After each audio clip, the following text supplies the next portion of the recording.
ఈ సినిమాకి యాక్చువల్గా ఈ ఈవెంట్ యాక్చువల్గా లాస్ట్ జనవరిలో చేయడానికి ప్లాన్ చేసాం. సో దానికోసం చాలా కంటెంట్ ప్రిపేర్ చేయాలి. సో మేము అనుకున్నాం ఓకే లాస్ట్ ఇయర్ అక్టోబర్లో స్టార్ట్ చేసి ఒక 3 monthsలో చేసేద్దాం అనుకున్నాను. కానీ స్టార్ట్ చేసిన తర్వాత స్లోగా ఏం తెలిసిందంటే మనకి ఇది గ్లోబల్ సినిమా అయిపోయింది. సో గ్లోబల్ సినిమాలో ఒక కంటెంట్ వచ్చిందంటే, విజువల్ వచ్చిందంటే డైరెక్టర్ గారు పిఎస్ వినోద్ గారు ప్రతి డిపార్ట్మెంట్ నుంచి ఆయన కూడా ఉన్నారు. సో అన్ని డిపార్ట్మెంట్ నుంచి okay details, we're going global, we want details. So అని చెప్పి every day it's like adding details. So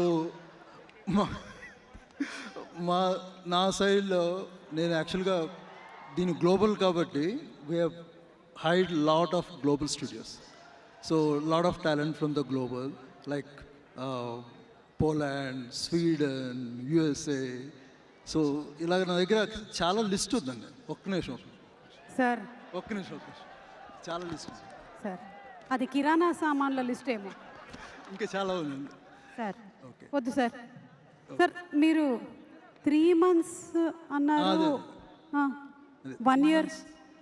అది ఎందుకని డిలే అయిందంటే బేసిక్ ఇలాగా యాక్చువల్లీ టెక్నికల్గా వస్తే వీ హ్యావ్ ఒక్క నిమిషం.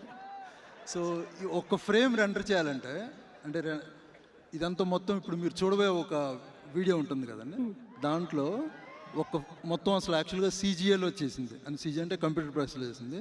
ఎక్సెప్ట్ ఒకటి మహేష్ బాబు గారి విజువల్ తప్పితే మొత్తం సీజీఏలో క్రియేట్ చేసింది. సో దానికి ఒక్క ఫ్రేమ్ మనం రెండర్ చేయాలంటే దానికి it's almost like 20 hours 30 hours time అయింది. సో ఇలాంటిది ఇన్ని డీటెయిల్ యాడ్ చేసుకుంటూ వెళ్ళేటప్పటికి ఇట్స్ వెంట లైక్ 3 months అనుకున్నది ఆల్మోస్ట్ 1 year అయిపోయింది. పోన్లేండి సార్, 1 year అయింది. సినిమా విఎఫ్ఎక్స్ 1 yearలో కంప్లీట్ అయింది. కాదండి ఇది ఇప్పుడు నేను చెప్పిందంతా ఇప్పుడు రాబోయే వీడియో దాని గురించి.